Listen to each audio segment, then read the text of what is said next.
Everyone. तो आज हम जेईई मेन की पीवाईक्यू सीरीज में वर्क, एनर्जी और पावर के क्वेश्चन करेंगे।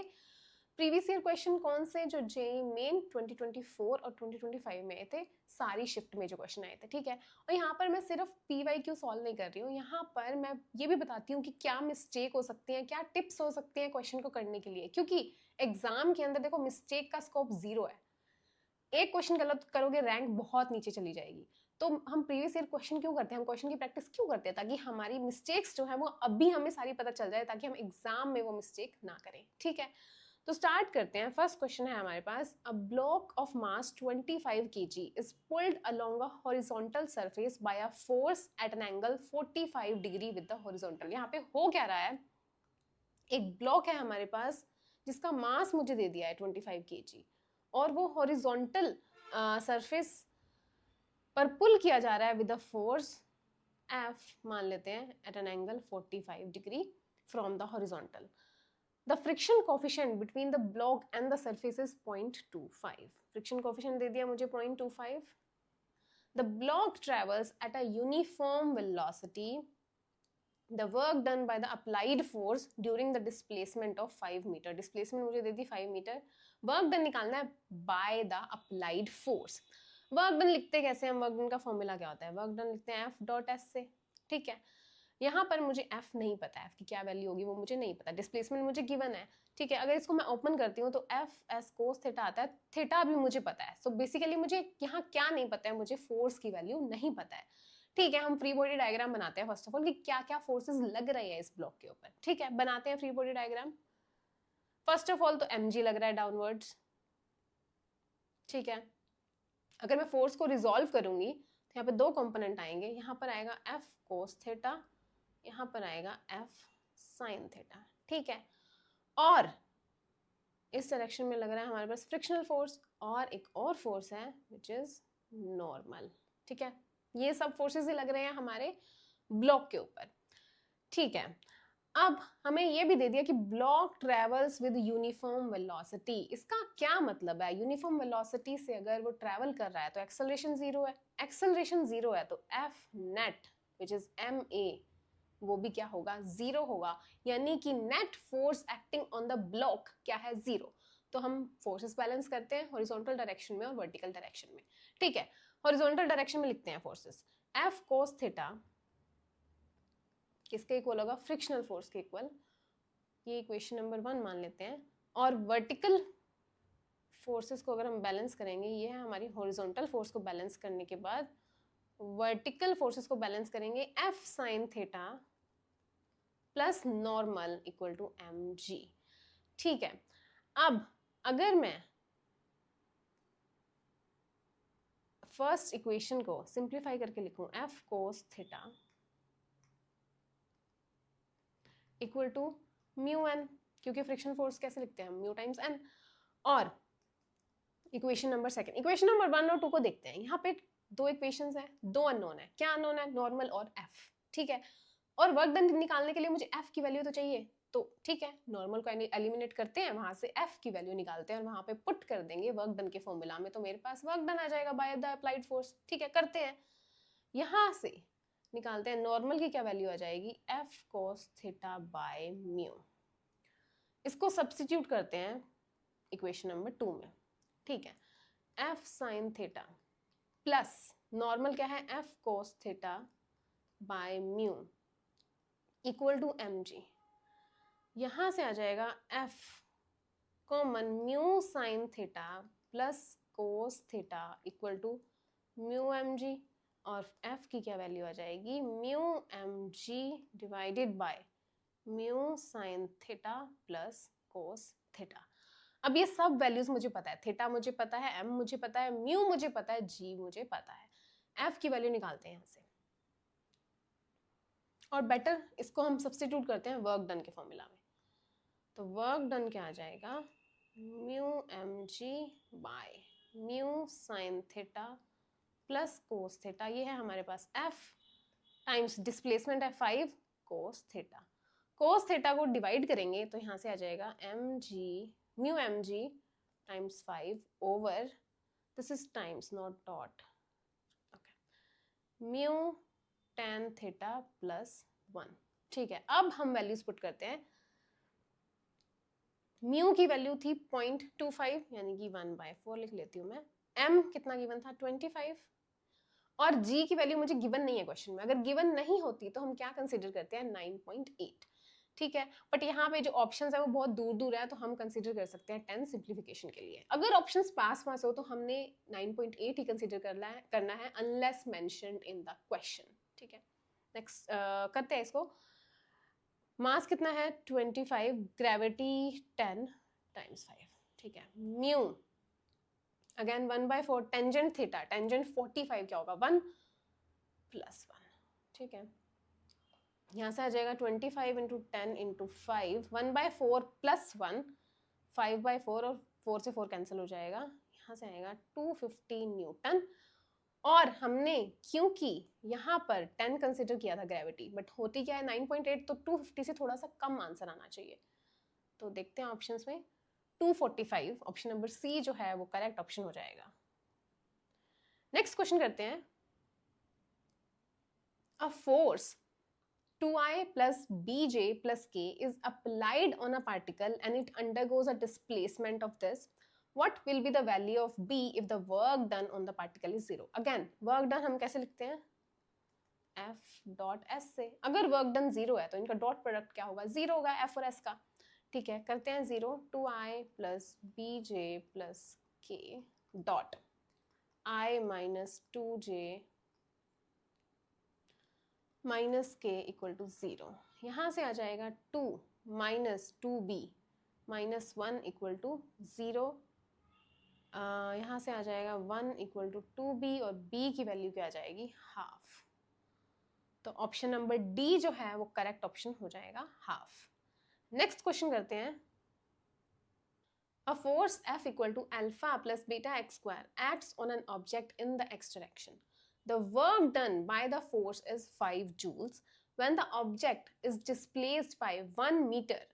If the constant alpha is 1 Newton, beta की वैल्यू मुझे निकालनी है। ठीक है, यहाँ पे ऐसे क्वेश्चंस में हम वर्क डन कैसे निकालते हैं, हम स्मॉल वर्क डन निकालते हैं एफ डी एक्स और फिर इंटीग्रेट करते हैं टोटल वर्क डन निकालने के लिए। ठीक है, इंटीग्रेट करते हैं एफ डी एक्स।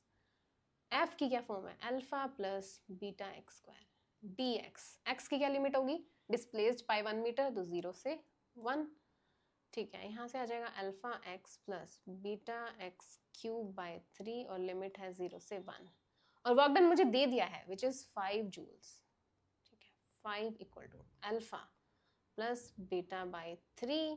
अल्फा 1 है तो यहाँ से आ जाएगा 4 equal to beta by 3, beta क्या आ जाएगा 12।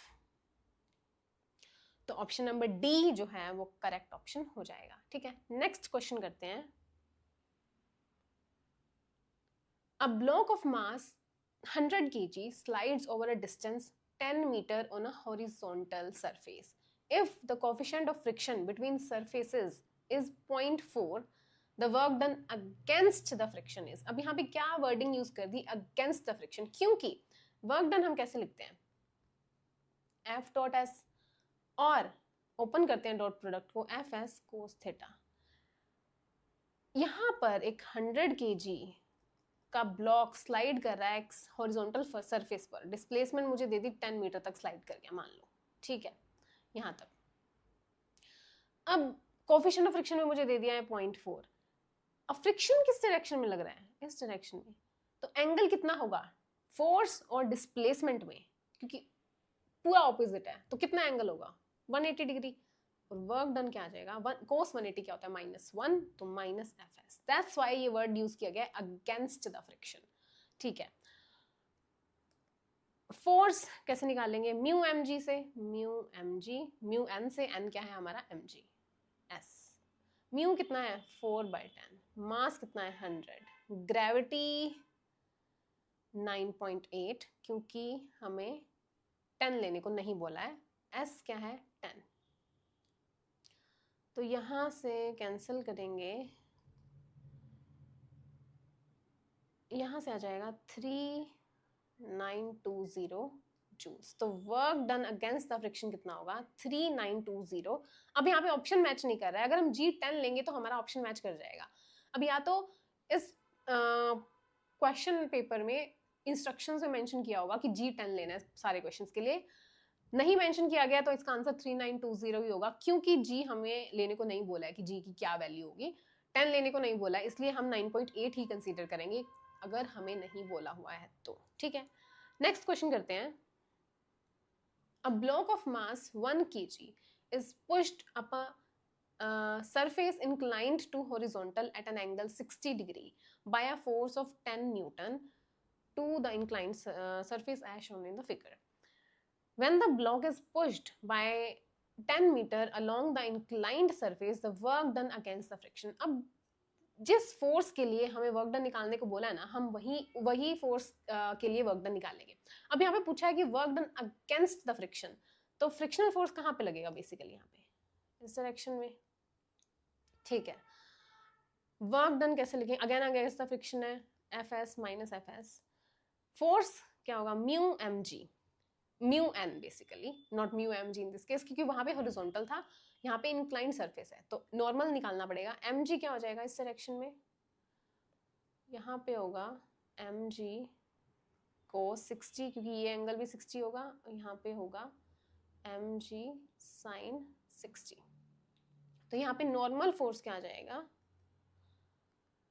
एम जी कोस 60, तो फ्रिक्शनल फोर्स कितना आ जाएगा, म्यू एम जी को 60, डिस्प्लेसमेंट कितनी हुई है 10 metre,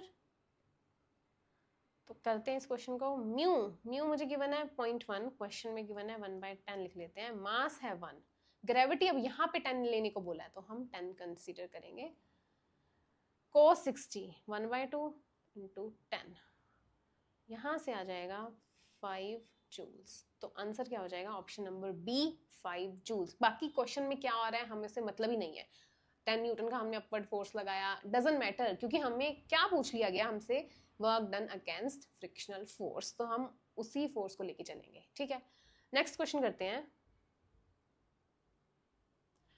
A force x square y I cap plus y square j cap acts on a particle in a plane x plus y equal to 10. The work done by this force during a displacement from 0 0 to 4 2 is. अब यहाँ पे motion of the particle क्या है 2D में है, क्योंकि वो 0 0 दोनों कोऑर्डिनेट चेंज हो रहे हैं, x भी चेंज हो रहा है, 0 0 से 4 2 पर जा रहा है, y भी चेंज हो रहा है। ठीक है, तो फोर्स की फॉर्म भी दे दी आई कैप और जे कैप में, लिख लेते हैं इसको एक्स स्क्वायर वाई आई कैप प्लस वाई स्क्वायर जे। यहाँ पे डिस्प्लेसमेंट की क्या फॉर्म होगी, अगेन डी एक्स आई कैप प्लस डी वाई जी कैप, अगेन कॉन्टिन्यूस फोर्स है तो यहाँ पे हम स्मॉल वर्क डन निकालेंगे, फिर इंटीग्रेट करके टोटल वर्क डन निकाल लेंगे। ठीक है, डी डब्ल्यू क्या होगा एफ डॉट डी आर, करते हैं एफ डॉट डी आर और टोटल वर्क डन क्या होगा integration of F dot D R. ठीक है, लिखते हैं इसको, F dot D R directly लिख लेते हैं, क्या आएगा X square Y D X plus Y square D Y. अब देखो यहाँ पर तो क्या है x के रिस्पेक्ट में इंटीग्रेशन है, यहाँ पर y के रिस्पेक्ट में, बट यहाँ पे मेरे पास y भी है, y एक कांस्टेंट नहीं है कि मैं उसको बाहर निकाल लूंगी, तो y को मुझे x की फॉर्म में लिखना पड़ेगा। उसके लिए मैं क्या यूज करूंगी, x plus Y equal to 10, ये इक्वेशन यूज करूंगी क्योंकि मुझे इक्वेशन ऑफ प्लेन दे दी है। ये बेसिकली अब यहाँ से मैथमेटिक्स का क्वेश्चन है। ठीक है, y क्या होगा 10 माइनस एक्स, पुट करते हैं 10 minus X X square D X plus Y square D Y. X की लिमिट क्या है 0 से 4 और y की लिमिट है 0 से 2, इंटीग्रेट करते हैं, यहाँ से आ जाएगा 10 x cube by 3 minus x की 4 बाय 4 0 से 4 प्लस वाई क्यूब बाय 3 0 से 2। ओके, लिमिट्स पुट करते हैं 10 बाय 3 4 क्यूब 4 टाइम्स 4 16 टाइम्स 4 हमारे पास है 64 माइनस 1 बाय 4 है, एक 4 मैं यहाँ ले लेती हूँ 64 क्यूब हो जाएगा प्लस 1 बाय 3 2 का क्यूब 8। ठीक है, यहाँ से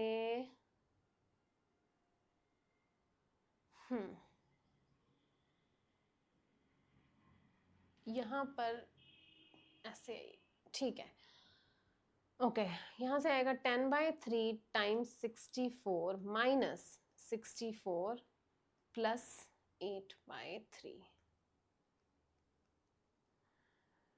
64 यहाँ से कॉमन आ जाएगा, 10/3 माइनस 1 कितना आएगा 7/3 प्लस 8/3 और यहाँ से आ जाएगा 448/3 प्लस 8/3 और यहाँ से होगा 456/3 and this would be 152। तो ओके आंसर देखते हैं। आंसर ओके न्यूमेरिकल टाइप है तो आंसर क्या हो जाएगा 152 जूल्स। ठीक है नेक्स्ट क्वेश्चन करते हैं। A force 3x square plus 2x minus 5 Newton displaces a body from x equal to 2 to x equal to 4. Work done by this force is। Work done निकालना है। Again integrate करेंगे हम work done के लिए। 2 से 4 3x square plus 2x minus 5dx। ठीक है यहाँ से आ जाएगा x cube plus x square minus 5x। Limit put करेंगे यहाँ से आएगा 4 का क्यूब 64 प्लस 4 स्क्वायर हमारे पास है 16 माइनस 20 माइनस 8 प्लस 4 माइनस 10 यहाँ से आ जाएगा 60 माइनस 2 यहाँ से आ जाएगा 58। तो आंसर क्या आ जाएगा 58 जूल्स। ठीक है नेक्स्ट क्वेश्चन करते हैं। A particle is released from height s above the surface of earth. At a certain height its kinetic energy is 3 times its potential energy. The height from the surface of earth and the speed of the particle at that instant मुझे निकालनी है। ठीक है height s पर एक particle को release किया गया, मान लेते हैं पॉइंट है A, और किसी इंस्टेंट के ऊपर मान लेते हैं यहाँ पर पॉइंट P के ऊपर ये हाइट है हमारे पास h। यहाँ पर काइनेटिक एनर्जी मुझे गिवन है 3 टाइम्स पोटेंशियल एनर्जी। तो मुझे हाइट की वैल्यू निकालनी है और वेलोसिटी एट पॉइंट P की वैल्यू मुझे निकालनी है। अब देखो पॉइंट A और पॉइंट B पर टोटल एनर्जी तो पार्टिकल की कंजर्व ही रहेगी। ठीक है टोटल एनर्जी कंजर्वेशन लगाते हैं। A पर क्या था पार्टिकल के पास काइनेटिक एनर्जी नहीं थी क्योंकि वेलोसिटी 0 थी, सिर्फ क्या थी पोटेंशियल एनर्जी। तो A पर टोटल एनर्जी क्या थी सिर्फ पोटेंशियल एनर्जी mgs। B पर उसके पास काइनेटिक एनर्जी भी है पोटेंशियल एनर्जी भी है, तो kinetic energy at B plus potential energy eight P। और मुझे दे दिया है कि काइनेटिक एनर्जी क्या है 3 टाइम्स पोटेंशियल एनर्जी। लिख देंगे 4 टाइम्स पोटेंशियल एनर्जी आ जाएगा इक्वल टू mgs और potential energy at point B है क्या mgh। तो mgs equal to 4 times mgh। तो यहाँ से h की वैल्यू आ जाएगी s/4। ठीक है ऑप्शंस में देखते हैं। s/4 दो ऑप्शन में है, B में है और C में है। अगर ये एक ही ऑप्शन में होता तो हमें वेलोसिटी की वैल्यू भी निकालने की जरूरत नहीं थी, टाइम सेव हो सकता है यहाँ पे एग्जाम में। बट यहाँ पे दो ऑप्शन में है तो मुझे चेक करना पड़ेगा कि कौन सा वाला ऑप्शन सही है। ठीक है अब अगेन टोटल एनर्जी कंजर्वेशन पे आते हैं हम। यहाँ पे क्या था mgs equal to half mv square plus mgh को लिख देते हैं s/4 यहीं से ही। ठीक है mgs माइनस s/4 से आ जाएगा हाफ mv स्क्वायर, m से m कैंसिल, यहाँ पे आएगा g 3s/4 equal to v square और यहाँ पे 2 है तो यहाँ से हो जाएगा 2 और v की क्या वैल्यू आ जाएगी 3gs लिख लेते हैं ऑप्शंस की फॉर्म में 3gs/2 का अंडर रूट। 3gs/2 का अंडर रूट है ऑप्शन नंबर सी में, तो ऑप्शन नंबर सी क्या हो जाएगा हमारा करेक्ट ऑप्शन हो जाएगा। ठीक है नेक्स्ट क्वेश्चन करते हैं। Which one of the following forces cannot be expressed in terms of potential energy? ठीक है देखते हैं। ऑप्शन ए है ग्रेविटेशनल फोर्स, ग्रेविटेशनल फोर्स को हम पोटेंशियल एनर्जी की फॉर्म में लिखते हैं, बिल्कुल लिखते हैं। बी है कूलम फोर्स को भी लिखते हैं। सी है फ्रिक्शनल फोर्स को हम पोटेंशियल एनर्जी की फॉर्म में नहीं लिखते हैं। Restoring force, option number D, restoring force जो है हमारा स्प्रिंग फोर्स को भी हम पोटेंशियल एनर्जी की फॉर्म में लिखते हैं। तो यहाँ पर ऑड वन आउट क्या हो जाएगा, फ्रिक्शनल फोर्स, कि किसको हम एक्सप्रेस नहीं कर सकते पोटेंशियल एनर्जी की फॉर्म में, वो है हमारा फ्रिक्शनल फोर्स। यहाँ पे इसको ये सोचने का भी तरीका हो सकता है, बाकी फोर्सेस क्या है, gravitational force, coulomb force, restoring force का एग्जांपल है स्प्रिंग फोर्स। तो ये सब फोर्सेस क्या है, कंजर्वेटिव फोर्सेस हैं। कंजर्वेटिव फोर्सेस को हम पोटेंशियल एनर्जी की फॉर्म में लिख सकते हैं, वाइल नॉन कंजर्वेटिव फोर्स यानी कि फ्रिक्शनल फोर्स को हम पोटेंशियल एनर्जी की फॉर्म में नहीं लिखते हैं। तो ऑप्शन नंबर सी क्या हो जाएगा, करेक्ट ऑप्शन हो जाएगा। ठीक है, नेक्स्ट क्वेश्चन करते हैं। A body of mass 2 kg moving with velocity this enters into a constant force field of 6 Newton directed along positive z axis। जो क्वेश्चन में गिवन है वो मैं लिख लेते हैं हम, क्या गिवन है। मास मुझे दे दिया 2 kg, किस वेलोसिटी से एंटर करती है वो मुझे दे दी है 3i + 4j SI यूनिट में, और फोर्स मुझे दे दिया 6 Newton in k cap direction। if the body remains in the field for a period of 5/3 second, कितने टाइम के लिए बॉडी उस फील्ड में रहती है, 5/3 सेकेंड के लिए, then the velocity of the body when it emerges from the force field is, final velocity basically मुझे निकालनी है। ठीक है, अब देखो यहाँ पर मुझे फाइनल वेलोसिटी निकालनी है, तो फोर्स मुझे गिवन है, मास मुझे गिवन है, क्या मैं इस इंफॉर्मेशन से एक्सेलरेशन निकाल सकती हूँ, बिल्कुल निकाल सकती हूँ। फोर्स क्या होगा ma, तो यहाँ से एक्सेलरेशन क्या आ जाएगी F/m 6/2 k कैप यानी कि 3 k कैप, मेरे पास एक्सेलरेशन आ गई। एक्सेलरेशन को कैसे लिखते हैं हम, एक्सेलरेशन लिखते हैं change in velocity over change in time. ठीक है, change in velocity 3 k cap equal to vf minus vi over tf minus ti।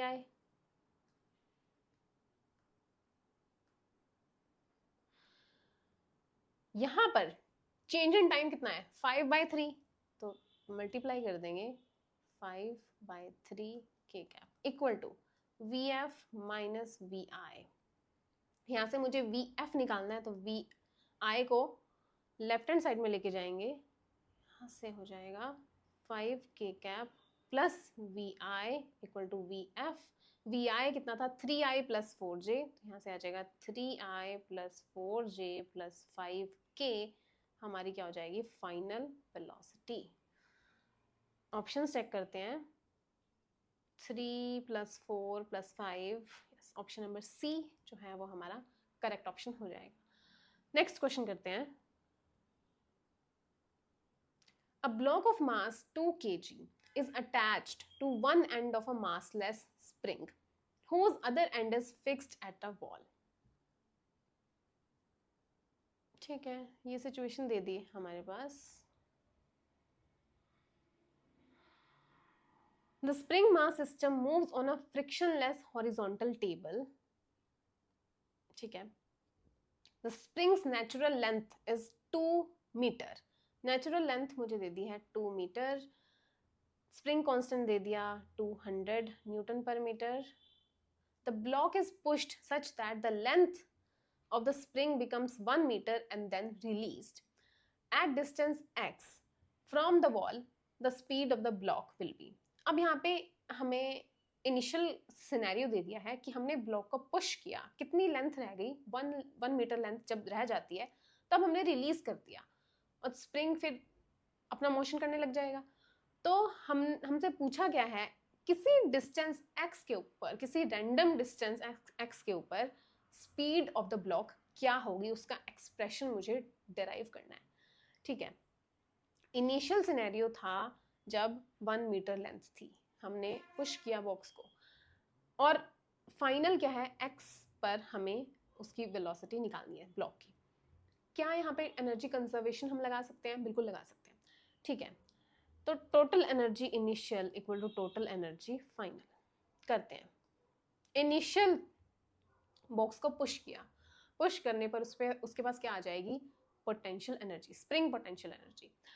अब यहाँ पर हमने उसको वहां पर रेस्ट पर रखा, फिर हमने रिलीज किया, तो यहाँ पर क्या था, सिर्फ पोटेंशियल एनर्जी थी बॉक्स के पास, सिर्फ पोटेंशियल एनर्जी थी, यानी कि हाफ के एक्स स्क्वायर। एक्स क्या है, इलोंगेशन और कंप्रेशन का स्क्वायर। यहाँ पे क्या हो रहा है, कंप्रेशन हो रहा है। कंप्रेशन कितना होगा, 2 - 1 1, तो 1 का स्क्वायर यानी कि हाफ के 1 का स्क्वायर हो जाएगा। फाइनल में क्या होगी, कुछ पोटेंशियल एनर्जी होगी एक्स डिस्टेंस के ऊपर, तो यानी कि हाफ के, टोटल लेंथ थी 2, बाकी कहां पर निकाल रहे हैं हम, एट अ डिस्टेंस x, यानी कि यहाँ पे x क्या हो जाएगा, 2 - x का स्क्वायर, और काइनेटिक एनर्जी उस पोजीशन पर हाफ m v स्क्वायर। मुझे क्या निकालना है, वेलोसिटी निकालनी है। इस इक्वेशन से निकल जाएगी, बिल्कुल निकल जाएगी, हाफ से हाफ तो कैंसिल हो जाएगा। यहाँ पे क्या है k, और माइनस कर देते k, 2 - x square equal to m v square. k common आ जाएगा, 1 - 2 - x का स्क्वायर। देखो उस फॉर्म में बन गया जैसे हमें क्वेश्चन में गिवन है, ऑप्शंस गिवन है। k क्या है, 200, पुट कर देते हैं वैल्यूज और मास से डिवाइड कर देते हैं। 200 मास कितना है हमारे पास, 2, 1 - 2 - x का square equal to v square. यहाँ से आ जाएगा 100, 1 - 2 - x का स्क्वायर और स्क्वायर रूट, ये हमारी क्या आ जाएगी, वेलोसिटी की वैल्यू। 10 का स्क्वायर रूट कितना होगा, 100 का स्क्वायर रूट कितना होगा, 10। यहाँ पे आएगा 1 - 2 - x का स्क्वायर की power half equal to v। अब देखते हैं, पावर हाफ एक ही ऑप्शन में है, ऑप्शन नंबर बी जो है वो हमारा करेक्ट ऑप्शन हो जाएगा। ठीक है, नेक्स्ट क्वेश्चन करते हैं। A bob of mass m is suspended at a point O by a light string of length L and left to perform vertical circular motion as shown in the figure. Initially, by applying horizontal velocity v0 at point A, the string becomes slack when the bob reaches at point T. The ratio of kinetic energy of the bob at points B and C is. यहाँ पे क्या हो रहा है, vertical circular motion perform कर रहा है एक बॉडी, जिसका पॉइंट ऑफ सस्पेंशन क्या है, पॉइंट ओ के ऊपर। ठीक है, और अगर पॉइंट ओ के ऊपर पॉइंट ऑफ सस्पेंशन है तो इस वर्टिकल सर्कुलर मोशन की रेडियस क्या हो जाएगी, radius is given by length of that string. और हमें दे दिया कि ए पर हमने कुछ वेलोसिटी दी है, तो जाके डी पर क्या हो जाती है, स्ट्रिंग क्या हो जाती है, स्लैक हो जाती है, यानी कि टेंशन स्ट्रिंग में एट पॉइंट डी क्या होगी, 0। और हमने निकालना क्या है, kinetic energy B by kinetic energy C मुझे निकालना है। अब देखो यहाँ पर ऑप्शंस एक न्यूमेरिक ऑप्शंस हैं, 3 2 1 4 हमें ऑप्शंस में गिवन है। V0 नहीं है ऑप्शन में, तो V0 फर्स्ट ऑफ ऑल मुझे निकालना पड़ेगा ताकि मैं एलिमिनेट कर पाऊँ। यहाँ पे लगेगा क्या, कंजर्वेशन ऑफ एनर्जी लगेगा, B और C पर हम कंजर्वेशन लगाएंगे एनर्जी का, बट उससे पहले मुझे V0 की वैल्यू निकालनी पड़ेगी। हमने सबसे पहले क्या डिड्यूस किया यहाँ पे कि टेंशन एट पॉइंट D क्या होगी, 0 होगी। ठीक है, तो D पॉइंट पर नेसेसरी सेंट्रीपिटल फोर्स क्या प्रोवाइड कर रहा है, mg, क्योंकि यहाँ पे सिर्फ mg बचता है क्योंकि टेंशन वहां पे 0 हो जाएगी, तो mg इक्वल टू, मान लेते हैं पॉइंट D वेलोसिटी है vd, mvd square by r क्या है हमारे पास l, यहाँ पर vd स्क्वायर क्या आ जाएगा, gl, vd square equal to gl आ गया। अगेन अब पॉइंट A और D में कंजर्वेशन ऑफ एनर्जी लगाते हैं और मान लेते हैं पोटेंशियल एनर्जी का रेफरेंस है पॉइंट A पर, यहाँ पर हमारे पास पोटेंशियल एनर्जी 0 है, 0। ठीक है, कंजर्वेशन ऑफ एनर्जी लगाते हैं between A and D। A point पर पोटेंशियल एनर्जी तो 0 है, तो क्या होगी kinetic energy, half mv0 square equal to D पर वेलोसिटी है half mvd square plus potential energy है mg, हाइट कितनी है, डबल ऑफ रेडियस यानी कि डायामीटर, तो क्या आ जाएगी 2l। ठीक है, vd की वैल्यू तो मैं निकाल चुकी हूँ, हाफ m क्या है gl plus 2mgl, mgl common यहाँ से आएगा हाफ प्लस 2, यानी कि यहाँ पर 5/2 mgl, तो यहाँ पर आ गया half mv0 square equal to 5/2 mgl तो वी नॉट स्क्वायर यहाँ से आ जाएगा, हाफ एम से हाफ एम कैंसिल, 5gl। ठीक है, इक्वेशन नंबर 1 मान लेते हैं इसको, इक्वेशन नंबर 2। बी नॉट की वैल्यू मेरे पास आ गई है। अब मैं कॉन्जर्वेशन लगा सकती हूँ between point A and B, then between A and C, क्योंकि ए पर मुझे सारी इन्फॉर्मेशन गिवन है, तो फिर मैं उसके बाद उसका रेशो निकाल लूंगी। ठीक है, कॉन्जर्वेशन लगाते हैं between A and B, A and B. Again A point पर पोटेंशियल एनर्जी क्या है, 0, हमने रेफरेंस माना हुआ है। काइनेटिक एनर्जी है half M V not square. B point पर काइनेटिक एनर्जी बी से डिनोट कर देती हूँ कि उसी का ही मुझे रेशियो निकालना है, तो kinetic energy B plus potential energy कितनी है, पोटेंशियल एनर्जी है ये वाली हाइट एच बी मान लेती हूँ। एच बी क्या है, टोटल रेडियस में से अगर मैं यहाँ पर मान लेते हैं दिस इज एल, और यहाँ पर हो जाएगा एल कोस थीटा, तो एच बी क्या होगा, एल में से मैं एल कोस थीटा माइनस कर दूं तो ये एच बी बच जाएगा। तो लिखते हैं potential energy M G, H B क्या है, L common 1 minus cos theta क्या है 60 डिग्री, कोस 60। सब्स्टिट्यूट करेंगे एम वी नॉट की value, half M V naught क्या है 5gl, और यहाँ से आ जाएगा minus M G L by 2 equal to kinetic energy of B, और यहाँ से आ जाएगी kinetic energy of B 5 mgl minus mgl 4 mgl by 2 2 mgl। यहाँ पे आ गई kinetic energy of B. Similarly kinetic energy of C निकालेंगे बिटवीन, काइनेटिक एनर्जी कंजर्वेशन लगाएंगे between A and C. Again आ जाएगा यहाँ पे half M V not square equal to kinetic energy at C plus M G H C. H C कितनी होगी, height हमारे पास होगी अबव द रेफरेंस, ये सारी, ये क्या है एल प्लस, एच सी क्या है L plus L cos theta. ठीक है, एच सी की वैल्यू पुट करते हैं, एल कॉमन 1 प्लस कोस 60, यहाँ से आ जाएगा हाफ एम 5gl प्लस और माइनस mgl 1 प्लस 1/2 3/2। यहाँ पे आ जाएगा काइनेटिक एनर्जी ऑफ सी, और काइनेटिक एनर्जी ऑफ सी यहाँ पे आ जाएगा 5 mgl minus 3 mgl 2 mgl by 2 यानी कि mgl। तो kinetic energy of P by kinetic energy of C का क्या रेशियो आएगा, 2 mgl बाय mgl, ये दोनों को यूज करके क्या जाएगा 2/1, तो रेशियो क्या आ जाएगा 2। ऑप्शन नंबर बी जो है वो करेक्ट ऑप्शन हो जाएगा। ठीक है, नेक्स्ट क्वेश्चन करते हैं। A ball of mass 100 gram is projected with velocity 20 meters per second at 60 degree with horizontal। Projectile motion दे दिया है हमें यहाँ पे, मास कितना है बॉल का 100 ग्राम यानी कि 1/10 किलोग्राम, और यहाँ पर वेलोसिटी दे दी v इक्वल टू 20 मीटर्स पर second 60 degree with the horizontal. The decrease in kinetic energy of the ball during the motion from the point of projection to the highest point। highest point यहाँ पे होगी h, maximum height है। ठीक है, maximum height के ऊपर देखो, पहले बिगिनिंग में पार्टिकल के पास, बॉल के पास दोनों कंपोनेंट हैं वेलोसिटी के, हॉरिजॉन्टल कंपोनेंट भी है, वर्टिकल कंपोनेंट भी है, बट मैक्सिमम हाइट के ऊपर जाके उसके पास सिर्फ हॉरिजॉन्टल कंपोनेंट बचता है, वर्टिकल कंपोनेंट क्या हो जाता है, 0 हो जाता है। तो काइनेटिक एनर्जी पॉइंट लेवल कर लेते हैं, पॉइंट ए और point B. Kinetic energy at point A क्या होगी, हाफ एम वी स्क्वायर, और kinetic energy at point B क्या होगी, हाफ एम सिर्फ horizontal component of velocity which is v cos 60 का स्क्वायर।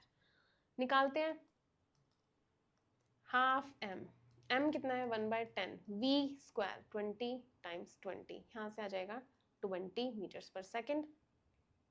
यहाँ से आएगा हाफ, m क्या है 1/10, v square again 20 into 20, cos 60 का स्क्वायर यानी कि 1/4। यहाँ से आ जाएगा 20/4 यानी कि 5 मीटर्स पर सेकेंड। तो डिक्रीज इन काइनेटिक एनर्जी कितनी हो गई? 20 माइनस 5, 15 जूल्स हो गई हमारी काइनेटिक एनर्जी, डिक्रीज हो जाएगी। तो ऑप्शन नंबर ए जो है वो हमारे पास करेक्ट ऑप्शन हो जाएगा। नेक्स्ट क्वेश्चन करते हैं। A body of mass 100 gram is moving in a circular path of radius 2 meter on a vertical plane as shown in the figure. The velocity of body at point A हमें दे दिया 10 meters per second. The ratio of kinetic energy at point B and C is. ठीक है, again similar kind of question, kinetic energy B by kinetic energy C मुझे निकालना है। ठीक है, point A पर मुझे वेलोसिटी दे दी है, पिछले क्वेश्चन में मुझे नहीं गिवन थी, और मास मुझे दे दिया 1/10 किलोग्राम। ठीक है, वी ए मुझे दे दी है 10 और रेडियस दे दी है 2 मीटर। कंजर्वेशन ऑफ एनर्जी लगाते हैं between A and B. A पर अगेन मैं मान लेती हूँ पोटेंशियल एनर्जी का रेफरेंस 0 है, तो ए पर टोटल एनर्जी क्या है, half M V square, M क्या है 1/10 V square equal to kinetic total energy at B कितनी होगी, kinetic energy at B plus again M G H B, और एच बी क्या होगा, अगेन ये वाली हाइट एच बी क्या होगी, H B R minus R cos 30। Substitute करेंगे, यहाँ से कैंसिल हो जाएगा, 5 equal to kinetic energy at B plus M G R 1 minus cos 30। Kinetic energy at B आ जाएगी यहाँ से 5 माइनस एम क्या है 1/10, जी मुझे लेने को बोला है 10, आर है 2, 1 माइनस √3/2। यहाँ से आएगा 5 minus 2 minus √3 equal to kinetic energy at B. तो kinetic energy at B finally क्या आ जाएगी, 3 plus √3, equation number 1। Similarly conservation of energy लगाएंगे बिटवीन ए एंड सी। ठीक है, अगेन ए पर सिर्फ काइनेटिक एनर्जी है 10 equal to kinetic energy at C plus M G H C. H C again क्या होगा यहाँ पे, ये पूरी हाइट,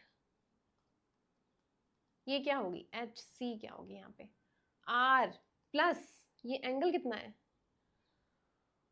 180 माइनस 90 माइनस 30, कितना बचा 60 डिग्री, एंगल क्या आ जाएगा 60 degree, R plus R cos 60।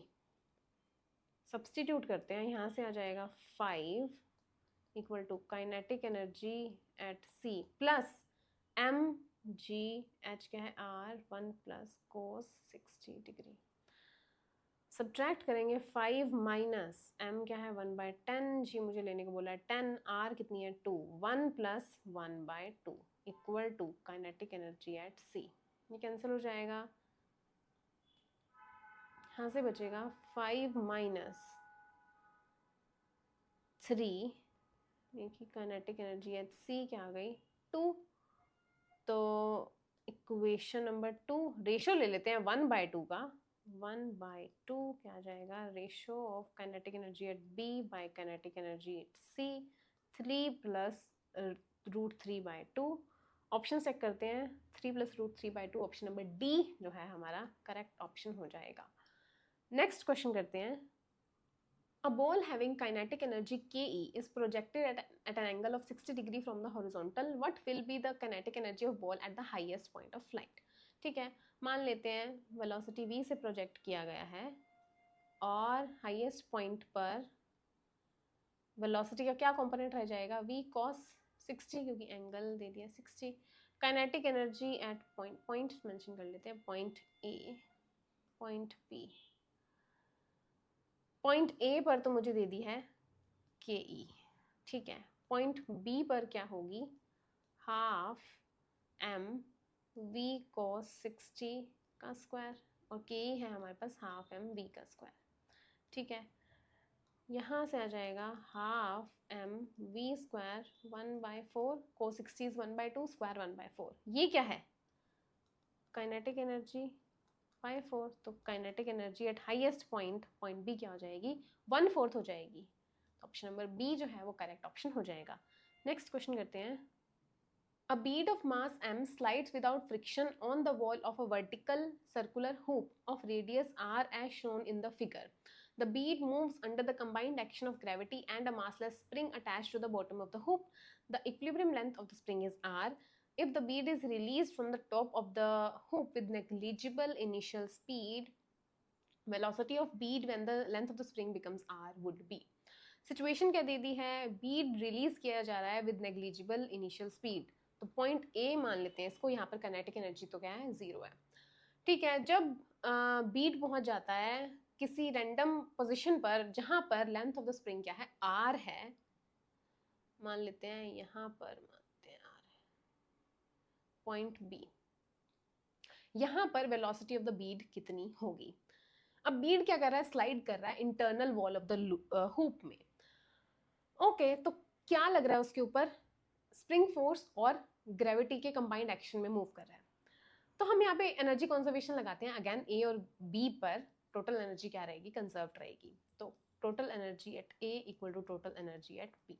अब ए पर काइनेटिक एनर्जी तो 0 है क्योंकि हमें दे दिया है कि नेग्लिजिबल इनिशियल स्पीड से बीड रिलीज किया जाता है, ठीक है। काइनेटिक एनर्जी 0 हुई। Potential energy due to gravity कितनी होगी, मान लेते हैं यहाँ पर मैं अगेन मान लेती हूँ पोटेंशियल एनर्जी का रेफरेंस है 0, तो ए पर पोटेंशियल एनर्जी कितनी होगी, mg2r plus potential energy gravity की वजह से, अब स्प्रिंग की वजह से, स्प्रिंग की इक्विलिब्रियम लेंथ है r, तो वहां पर क्या हो रहा है, स्प्रिंग इलोंगेट हो रहा है, तो इलोंगेशन कितनी है 2r माइनस r, तो स्प्रिंग की तरफ से पोटेंशियल एनर्जी आएगी kr² equal to total energy at b कितनी है, क्योंकि इक्विलिब्रियम लेंथ है स्प्रिंग की r और बी पॉइंट पर भी लेंथ ऑफ द स्प्रिंग क्या है r, तो potential energy due to spring क्या होगी 0, तो ग्रेविटी बचा और काइनेटिक एनर्जी बचा। ग्रेविटी क्या होगी mg, मान लेते हैं ये हाइट है h, और काइनेटिक एनर्जी है हाफ mv स्क्वायर, और मुझे v निकालना है, स्पीड ऑफ द बीड इस पोजीशन पर यानी कि पॉइंट b के ऊपर। अगर मैं यहाँ से h की वैल्यू निकाल लूं तो मेरा क्वेश्चन सॉल्व हो जाएगा, ठीक है।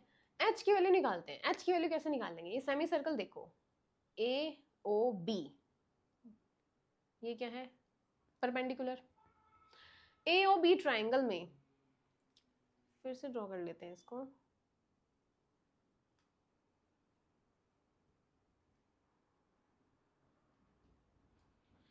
ABO, ठीक है, ये है 2r, ये है हमारे पास r। इस ट्राइंगल में अगर मैं ये एंगल थीटा निकाल लूं तो मैं ये वाली हाइट निकाल लूंगी, सिंपल, ठीक है। तो h क्या होगी, r cos थीटा। थीटा निकालते हैं इस ट्राइंगल में, AOB ट्राइंगल में, क्या आएगा this is my hypotenuse and this is my base, तो cos थीटा लिखेंगे, cos थीटा क्या आ जाएगा r/2r, थीटा यहाँ से क्या आ गया 60 डिग्री, तो h क्या आ जाएगा r cos 60 यानी कि r/2, हमारे पास h आ गई। मैं इसको इक्वेशन नंबर 1 में पुट करती हूँ, आंसर निकाल लेती हूँ, ठीक है। 2mgr इक्वेशन नंबर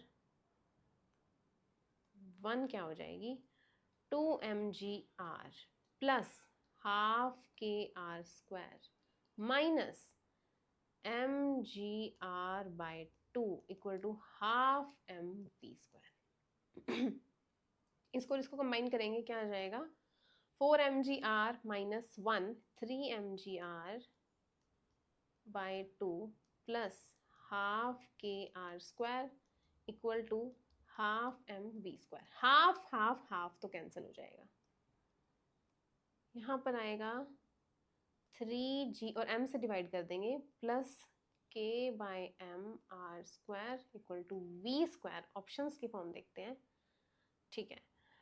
ऑप्शन क्या आ जाएगा, आंसर क्या आ जाएगा, square root 3g r plus k by M R square equal to V. Check करते हैं, 3g r plus k by M R square, तो ऑप्शन नंबर डी जो है वो करेक्ट ऑप्शन हो जाएगा, ठीक है। नेक्स्ट क्वेश्चन करते हैं। A body of mass m connected to a massless and unstretchable string goes in a vertical circle of radius r under gravity g. The other end of the string is fixed at the center of the circle. If the velocity at the top of circular path is n root gr, the ratio of kinetic energy of the body at the bottom to that of the top of the circle is. Vertical circular motion में एक body move कर रही है, ठीक है, radius है r, okay. Other and कहाँ fix कर दिया, centre of the circle c पर फिक्स कर दिया। टॉप पॉइंट में मान लेती हूँ a है, बॉटम पॉइंट में मान लेती हूँ b है। टॉप पर स्पीड देती va, मुझे दे दी n root G R. b पर मुझे स्पीड नहीं पता है, मुझे क्या निकालना है, kinetic energy of the body at the bottom to that of top मुझे निकालना है, ठीक है। अगेन एनर्जी कंजर्वेशन लगाते हैं between points A and B, ताकि मुझे बी पर स्पीड पता चले और फिर मैं उसके बाद काइनेटिक एनर्जीज का रेशियो निकाल सकूं। अगेन पोटेंशियल एनर्जी का रेफरेंस मान लेते हैं, बी पर क्या है, 0। तो टोटल एनर्जी एट ए किसके इक्वल होगी, total energy at B. A पर टोटल एनर्जी क्या है, half M V square N square G R plus potential energy कितनी है, एम जी टू आर, ठीक है। टोटल एनर्जी एट बी कितनी है, काइनेटिक एनर्जी ओनली, क्योंकि पोटेंशियल एनर्जी बी हमने क्या ले ली, 0 ले ली, तो half M V B square, ठीक है। एम से एम तो कैंसिल हो जाएगा, यहाँ पर आएगा N square G R by 2 plus 2gr equal to half V B square. 2 से मल्टीप्लाई करेंगे, यहाँ से आ जाएगा N square G R plus 4gr equal to V B square. Fine, यहाँ से आ जाएगा एन स्क्वायर प्लस 4gr, ये क्या आ गई, वी बी स्क्वायर। रेशो निकालते हैं, के ई बी बाय के ई एट ए। बी पर है half M V square N square plus 4gr over kinetic energy at A क्या है, half M N square G R. Half M G R तो cancel हो जाएगा, यहाँ से बचेगा N square plus 4 over N square, तो रेशियो हो जाएगा N square plus 4 over N square, यानी कि ऑप्शन नंबर बी जो है वो करेक्ट ऑप्शन हो जाएगा। नेक्स्ट क्वेश्चन करते हैं। If a rubber ball falls from a height h and rebounds up to a height of h by 2, the percentage loss of total energy of the initial system as well as velocity of the ball before it strikes the ground respectively are. h से release की जाती है, rebound करती है h by 2 तक, यहाँ पर velocity निकालनी है, पॉइंट्स मार्क कर लेते हैं a, b और C। B पर तो मुझे वेलोसिटी निकालनी है, कितनी होगी, और total energy the percentage loss of total energy निकालना है of the initial system. Initial system क्या है, A, और फाइनल सिस्टम क्या है, C पर, क्योंकि रीबाउंड करती है h by 2 हाइट तक। तो इन दोनों में परसेंटेज लॉस कितना हुआ, इन दोनों पॉइंट्स में, A और C पॉइंट्स में कितना परसेंटेज लॉस हुआ टोटल एनर्जी का, वो मुझे निकालना है, ठीक है। बी पर वेलोसिटी निकालना तो सिंपल, बहुत आसान है, फॉल कर रही है, फ्री फॉल कर रही है, काइनेमेटिक्स लगाते हैं, एक्सेलरेशन यहाँ पे कांस्टेंट है, तो V F square minus V I square equal to 2gh, ठीक है। इनिशियल वेलोसिटी 0 है, V F square equal to 2GH, V F क्या आ जाएगा square root 2GH। Square root 2GH दो ऑप्शन में है, ऑप्शन नंबर बी और सी में, तो बी और सी में से ही आंसर होगा, ये कंफर्म्ड है। टोटल एनर्जी का लॉस निकालते हैं हम यहाँ पे। टोटल एनर्जी एट ए कितनी है, mgh पोटेंशियल प्लस काइनेटिक क्या है 0। टोटल एनर्जी एट सी कितनी है, mgh/2 plus kinetic energy at C point. अब वेलोसिटी एट पॉइंट सी क्या होगी, वेलोसिटी एट पॉइंट सी तो 0 है, क्योंकि वहां पर मोमेंटरली वो एक रेस्ट पर होगी, ऊपर जाएगी फिर नीचे आएगी, तो सी पॉइंट पर हमारी बॉडी क्या रहेगी, रेस्ट पर रहेगी कुछ सेकंड के लिए, कुछ इंस्टेंट के लिए। तो सी पर वेलोसिटी क्या हो जाएगी 0 हो जाएगी, तो ये टर्म चली जाएगी। यहाँ पर टोटल एनर्जी एट सी क्या बचेगा mgh/2। तो परसेंटेज लॉस कितना आ जाएगा, initial minus final by initial, percentage loss initial है A minus total energy at C over total energy at A. ठीक है, ए पर कितनी है टोटल एनर्जी mgh, यहां से mgh minus mgh/2 over mgh, यहाँ से mg और mg कैंसिल हो जाएगा, h minus h/2, h/2 over h times 100,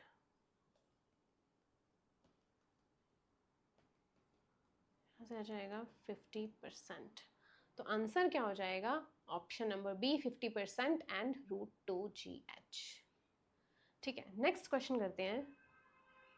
A body of mass m slides from rest along the curve of vertical circle from point A to B। Rest से start करती है, A से B की तरफ जा रही है in frictionless path। The velocity of the body at B is, again energy conservation लगाएंगे, total energy at A किसके इक्वल होगी, total energy at B। Again हम लेंगे यहाँ पर पोटेंशियल एनर्जी का रेफरेंस 0 है। टोटल एनर्जी एट ए कितनी होगी, रेस्ट से स्टार्ट कर रही है, गिवन है मुझे, ठीक है। तो टोटल एनर्जी क्या होगी, just potential energy mgh, h क्या होगी ये वाली हाइट ha मान लेते हैं, ha क्या होगी radius of the circle r plus r cos 45, क्योंकि ये एंगल भी 45 होगा, ठीक है, equal to total energy at B. B पर पोटेंशियल एनर्जी 0 है, तो क्या रहेगी only kinetic energy. V B तो मुझे निकालना है, एम से एम कैंसिल हो जाएगा, और जी मुझे 10 लेने को बोला है, आ जाएगा 10। हाइट क्या है r plus 1 plus cos 45 equal to half V B square, half से मल्टीप्लाई करेंगे, यहाँ से आ जाएगा 20, r मुझे गिवन है 14, 1 plus cos 45 is 1/√2 equal to V B और स्क्वायर रूट। यहाँ से हम अगर हम इसको सॉल्व करेंगे तो ये आ जाएगा 21.9 मीटर्स पर सेकेंड। तो वेलोसिटी एट बी क्या हो जाएगी, ऑप्शन नंबर ए 21.9 मीटर्स पर सेकेंड। नेक्स्ट क्वेश्चन करते हैं। A body of mass 50 kg is lifted to a height of 20 meter above the ground in two different ways as shown in the figure. The ratio of work done against gravity in both the cases will be। ठीक है, एक path है हमारे पास, direct हम vertical path से लेके गए body को, सेकंड पाथ है इंक्लाइन प्लेन के थ्रू। अब ग्रेविटेशनल फोर्स क्या होता है, कंजर्वेटिव फोर्स होता है, और कंजर्वेटिव फोर्स का जो वर्क डन है वो डिपेंड नहीं करता है पाथ के ऊपर, it just depends on initial and final points. तो इनिशियल एंड फाइनल पॉइंट हमारे पास सेम है, ग्राउंड से किसी हाइट पर लेके जा रहे हैं हम, तो यहाँ पर वर्क डन क्या होगा, सेम होगा, यानी कि रेशियो क्या आ जाएगा 1:1। ऑप्शन नंबर बी जो है वो करेक्ट ऑप्शन हो जाएगा। नेक्स्ट क्वेश्चन करते हैं। A bullet of mass 50 kg is fired with the speed 100 meters per second on a plywood and emerges with 40 meters per second. The percentage loss of kinetic energy। percentage loss kinetic energy का कैसे निकालेंगे, initial kinetic energy minus final over initial times 100। Initial क्या है half m v square, यानी कि 100 times 100। Final है half m 40 × 40 over half m 100 into 100 times 100, ठीक है। Half M half M half M cancel हो जाएगा, यहाँ पर बचेगा, और 100 भी कैंसिल हो जाएगा, यहाँ पर बचेगा 100 माइनस 16/100 इंटू 100 से आ जाएगा 84%। तो परसेंटेज लॉस कितना हो गया? 84%। ऑप्शन नंबर बी जो है वो करेक्ट ऑप्शन हो जाएगा। नेक्स्ट क्वेश्चन करते हैं। 4 particle A, B, C, D of mass m/2, m, 2m, 4m have same momentum. The particle with maximum kinetic energies. Kinetic energy एक तो हम लिखते हैं हाफ एम वी स्क्वायर से, यहाँ मोमेंटम की बात कर दी है तो हम कैसे लिखेंगे? p स्क्वायर बाय 2m से भी तो लिखते हैं। अगर सबका मोमेंटम सेम है तो काइनेटिक एनर्जी बेसिकली डिपेंड कर रही है मास के ऊपर। जिसका मास सबसे कम होगा उसकी सबसे ज्यादा काइनेटिक एनर्जी होगी। तो मास किसका सबसे ज्यादा कम है? m/2 पार्टिकल A का। तो यानी कि ऑप्शन नंबर बी जो है वो करेक्ट हो जाएगा, पार्टिकल ए की सबसे ज्यादा काइनेटिक एनर्जी होगी। नेक्स्ट क्वेश्चन करते हैं। When kinetic energy of the body becomes 36 times of its original value, the percentage increase in the momentum of the body would be. ठीक है, काइनेटिक एनर्जी इनिशियल है, मान लेते हैं के। काइनेटिक एनर्जी फाइनल हो जाती है 36 के। तो percentage increase in the momentum कितना होगा? यानी कि P final by P initial by P initial, ये मुझे निकालना है। ठीक है, काइनेटिक एनर्जी हम कैसे लिखते हैं? अभी हमने किया पी स्क्वायर बाय 2m और P I equal to P F square by 2m। P I क्या होगा? 2m के ई का स्क्वायर रूट। पी एफ क्या होगा? 2m के ई टाइम्स 36 का स्क्वायर रूट। और पुट करते हैं इस फॉर्मूला में इन दोनों को, यहाँ से आ जाएगा 2m के ई रूट 36 माइनस 2m के ई ओवर रूट 2m के ई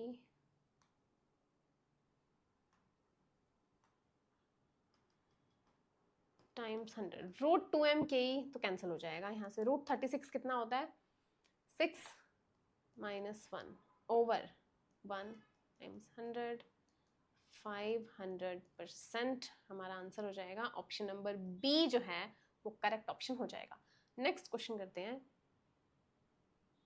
A stationary particle breaks into two parts of masses ma and mb which move with velocity va and vb respectively. The ratio of kinetic energy निकालना है हमने। kb by ka निकालना है, ये ध्यान देने वाली बात है। ka by kb नहीं निकाल देना एग्जाम में, ठीक है। तो दो पार्ट में ब्रेक हुआ, अगेन कंजर्वेशन ऑफ मोमेंटम लगाएंगे। पहले स्टेशनरी पार्टिकल था, रेस्ट पर था, तो मोमेंटम जीरो था। बाद में क्या होगा? M A B A plus V B M B, यहाँ से आ जाएगा M A V A equal to minus V B M B. Again minus sign show करता है कि डायरेक्शन दोनों पार्टिकल की ऑपोजिट होगी, तो हम उसको इग्नोर भी कर सकते हैं एक बार। M A by M B क्या आ जाएगा? V B by V A, ठीक है। रेशियो निकालना है काइनेटिक एनर्जीज का। Kinetic energy B by kinetic energy A.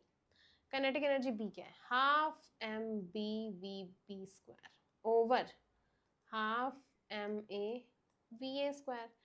Half से half cancel, M A by M B मैंने निकाला हुआ है, M B by M A क्या हो जाएगा? उल्टा V A by V B, ठीक है। तो यहाँ से आ जाएगा V A by V B square over V A square. यहाँ से आ जाएगा V B by V A. Option check करते हैं। V B ratio V A, option number B जो है वो करेक्ट ऑप्शन हो जाएगा। नेक्स्ट क्वेश्चन करते हैं। 3 bodies A, B and C have equal kinetic energies. Masses हमें दे दिया है, रेशियो ऑफ लीनियर मोमेंटम मुझे निकालना है। मोमेंटम लिखते कैसे in terms of kinetic energy? 2m के ई से, तो PA ratio PB ratio PC मुझे निकालना है। रूट टू तो कैंसिल हो जाएगा, यहाँ से बचेगा MA kinetic energy of A ratio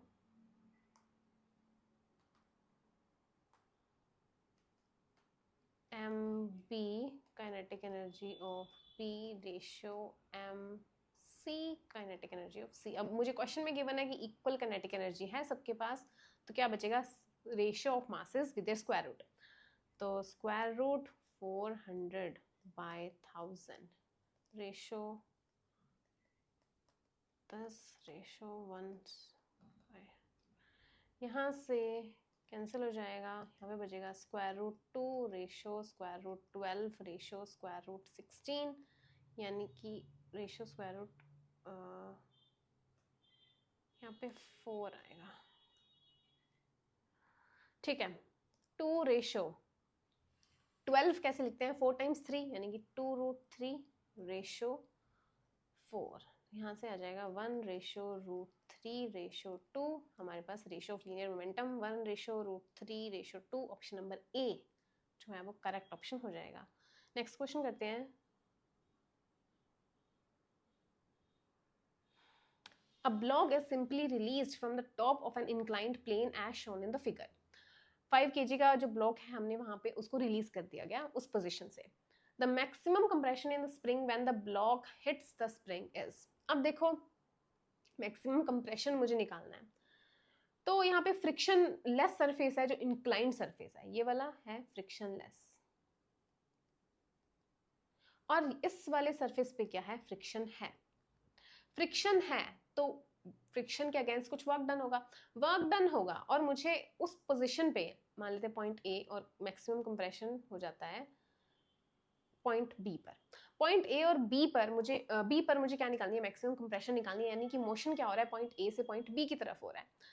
तो यहाँ पे हम वर्क एनर्जी थ्योरम लगा सकते हैं। वर्क एनर्जी थ्योरम क्या कहती है, change in kinetic energy equal to work done by all the forces. Change in kinetic energy क्या है, इनिशियल है ए पर हमने ब्लॉक को रिलीज कर दिया, यानी कि वो रेस्ट पर था, तो काइनेटिक एनर्जी क्या हो जाएगी, अगर वो रेस्ट पर था तो काइनेटिक एनर्जी ए पॉइंट पर हो जाएगी 0।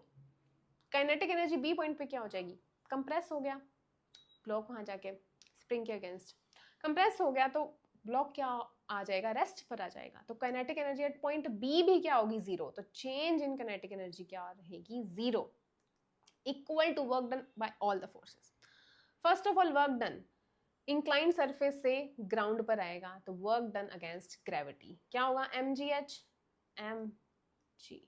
h कितनी है, ये वाली हाइट, ठीक है, ये हाइट कितनी है 10 sin 30, क्योंकि ये होगी 10 cos 30, और वर्टिकल हाइट हमारे पास हो जाएगी 10 sin 30, 10 sin 30 प्लस,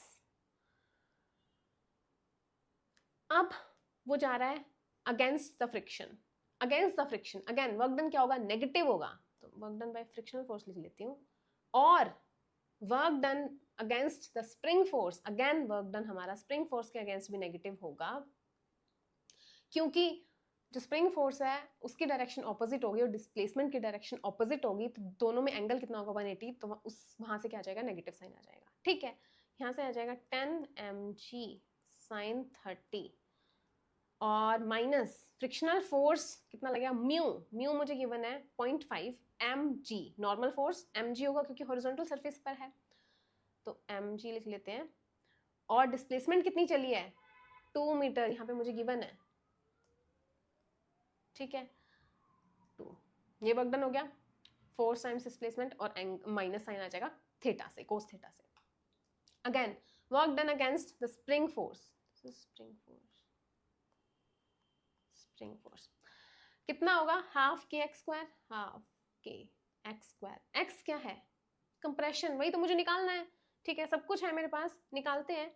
यहाँ से आ जाएगा 10, मास कितना है ब्लॉक का 5, ग्रेविटी हम 10 ले लेते हैं क्योंकि ऑप्शंस दूर दूर हैं, तो ले सकते हैं 10, sin 30 1/2 माइनस म्यू कितना है 0.5, हाफ लिख लेती हूँ, अगेन 5 10 into 2 माइनस हाफ के मुझे गिवन है 100 from the figure x square, ठीक है, सिंप्लीफाई करेंगे, यहाँ से आ जाएगा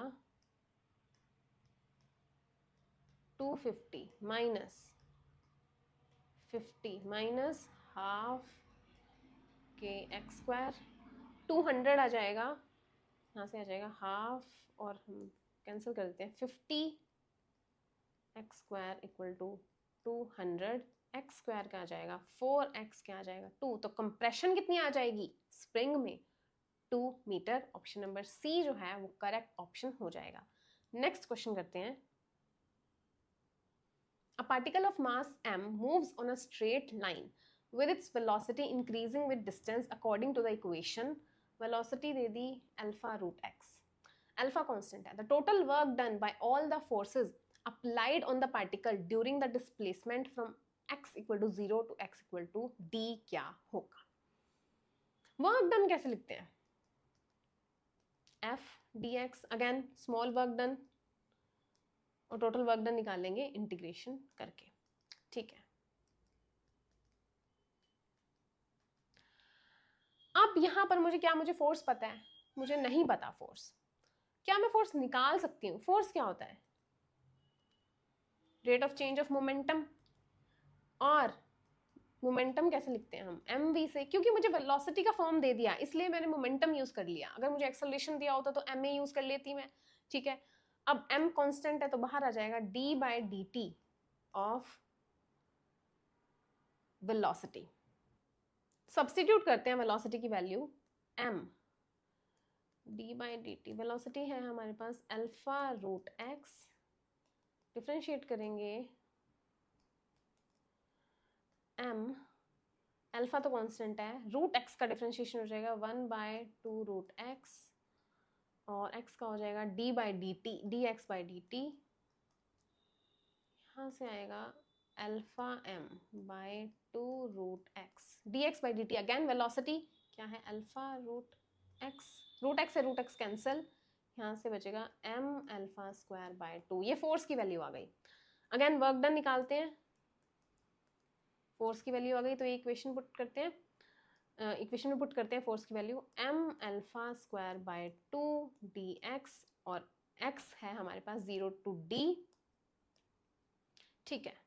m by 2 alpha square x 0 to d, यहाँ से आ जाएगा m alpha square d by 2, हमारे पास वर्क डन हो जाएगा m alpha square d by 2। Option number d जो है करेक्ट ऑप्शन हो जाएगा।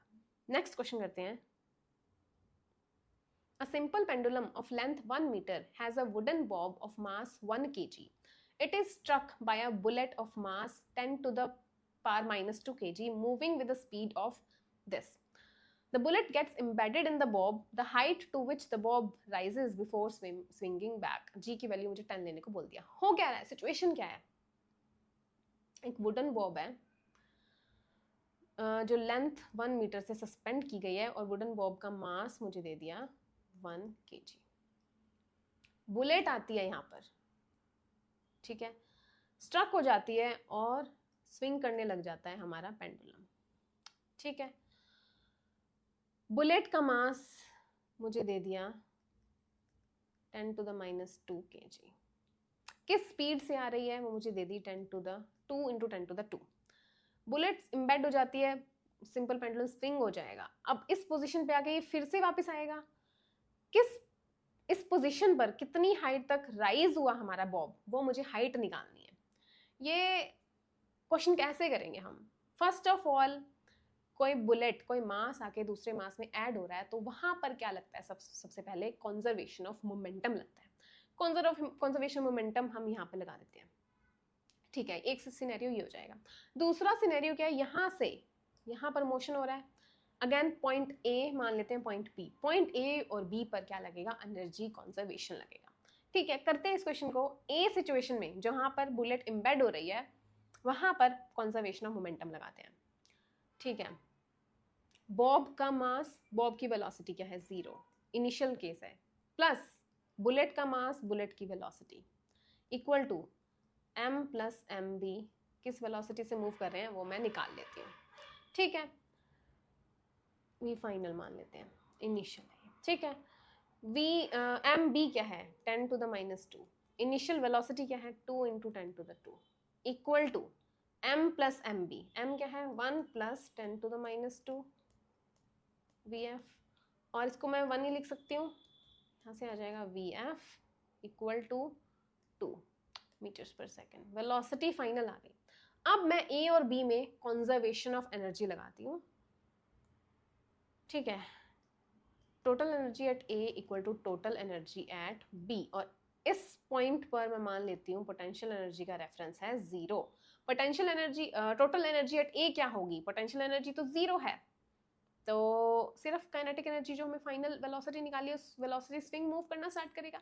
तो half M V F square equal to total energy at B क्या होगी, पोटेंशियल एनर्जी प्लस वहां पर मोमेंटरली रेस्ट पर होगा, फिर स्विंग करके वापस आएगा सिंपल पेंडुलम, तो वहां पर काइनेटिक एनर्जी क्या होगी 0, वहां पर पोटेंशियल एनर्जी रहेगी एम जी एच। एच की वैल्यू ही मुझे निकालनी थी, एम से M cancel, V F square by 2 into G क्या हो जाएगी एच की वैल्यू, पुट करते हैं वी एफ मुझे मैंने निकाला है 2 का square 4 over 2 times 10 equal to H, यहाँ से आ जाएगा 2/10 मीटर यानी कि 0.2 metre. 0.2 metre option number C जो है वो करेक्ट ऑप्शन हो जाएगा। नेक्स्ट क्वेश्चन करते हैं। Two bodies of mass 4 gram and 25 gram are moving with equal kinetic energies. The ratio of magnitude of the linear momentum. Again, मान लेते हैं A है और ये बॉडी B है। मोमेंटम कैसे लिखते हैं in terms of kinetic energy, 2m लिख लेते हैं काइनेटिक एनर्जी को। PA रेशियो PB मुझे निकालना है, 2ma, E तो सेम है 2mb, ma का स्क्वायर रूट 2 रेशियो 25 का स्क्वायर रूट 5, तो 2:5 ऑप्शन नंबर ए जो है वो करेक्ट ऑप्शन हो जाएगा। नेक्स्ट क्वेश्चन करते हैं। A ball suspended bye a thread swings in a vertical plane so that its magnitude of acceleration in the extreme position and lowest position are equal. The angle theta of the thread deflection in the extreme position will be. देखो एक question थोड़ा confusing है। Confuse करने वाली क्या बात है, हमें क्या दे दी, acceleration in the extreme position equal दे दी लोएस्ट पोजीशन के। ये कैसे हो सकता है? देखो सिचुएशन क्या है, एक बॉल सस्पेंड की गई है एक थ्रेड की हेल्प से, मान लेते हैं लेंथ L है, और एक्सट्रीम पोजीशन इसकी मान लेते हैं यहाँ पर है। एक्सट्रीम पोजीशन मान लेते हैं point B point A, acceleration at B equal है एक्सेलरेशन एट A के। अब इस सिचुएशन में एक्सेलरेशन की दो वैल्यूज होती हैं, एक तो होती है रेडियल एक्सेलरेशन यानी कि सेंट्रीपिटल एक्सेलरेशन, और सेकंड हमारे पास होती है टेंजेंशियल एक्सेलरेशन। बी पर वेलोसिटी क्या होती है, मोमेंटरली 0। मोमेंटरली अगर वेलोसिटी 0 है तो एक्सेलरेशन जो सेंट्रीपिटल होती है, रेडियल एक्सेलरेशन भी कह सकते हैं, वो क्या होगी 0। तो बी पॉइंट पर क्या एग्जिस्ट करती है, only tangential acceleration which is G sine theta, यानी कि बी पर क्या है जी साइन थीटा। ए पर क्या है, ए पर टेंजेंशियल 0 है क्योंकि एंगल 0 हो जाएगा, साइन थीटा 0, तो टेंजेंशियल एक्सेलरेशन 0, तो क्या बचेगी सेंट्रीपिटल एक्सेलरेशन यानी कि v स्क्वायर, r क्या है लेंथ l। ये इक्वेशन नंबर 1।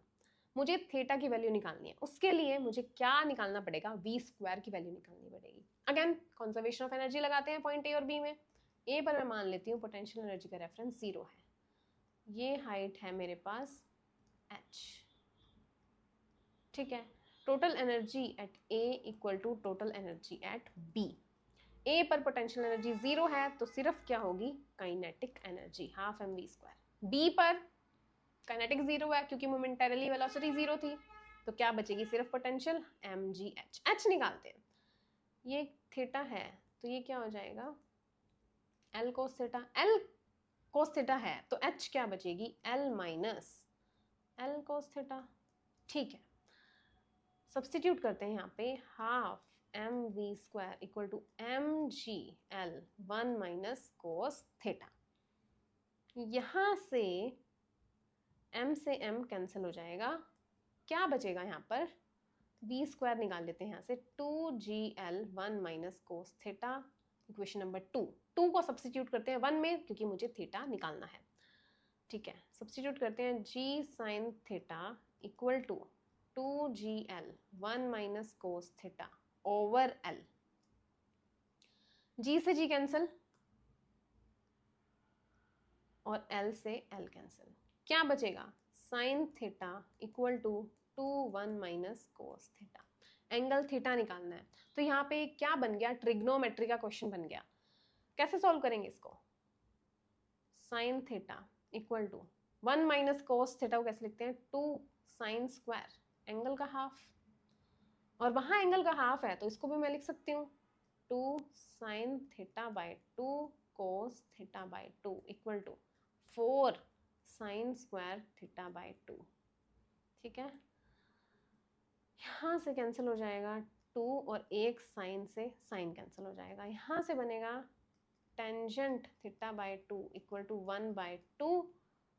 यहाँ से आ जाएगा tangent inverse 1 by 2 equal to theta by 2, और थीटा क्या आ जाएगा 2 times tangent inverse 1 by 2। 2 times tangent inverse 1 by 2, option number C जो है वो करेक्ट ऑप्शन हो जाएगा। नेक्स्ट क्वेश्चन करते हैं।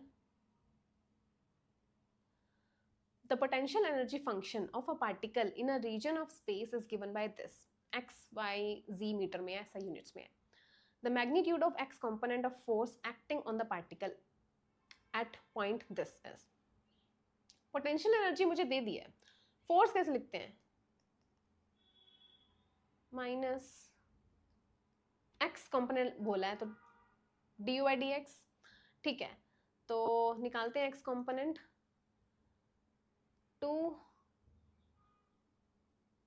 2x, और मुझे निकालना है 1 2 3 पर, तो p 1 2 3 पर यहाँ से आ जाएगा 2 टाइम्स 1 यानी कि 4। ऑप्शन नंबर बी जो है वो करेक्ट ऑप्शन हो जाएगा। नेक्स्ट क्वेश्चन करते हैं। The bob of a pendulum was released from a horizontal position. The length of the pendulum is 10 meter.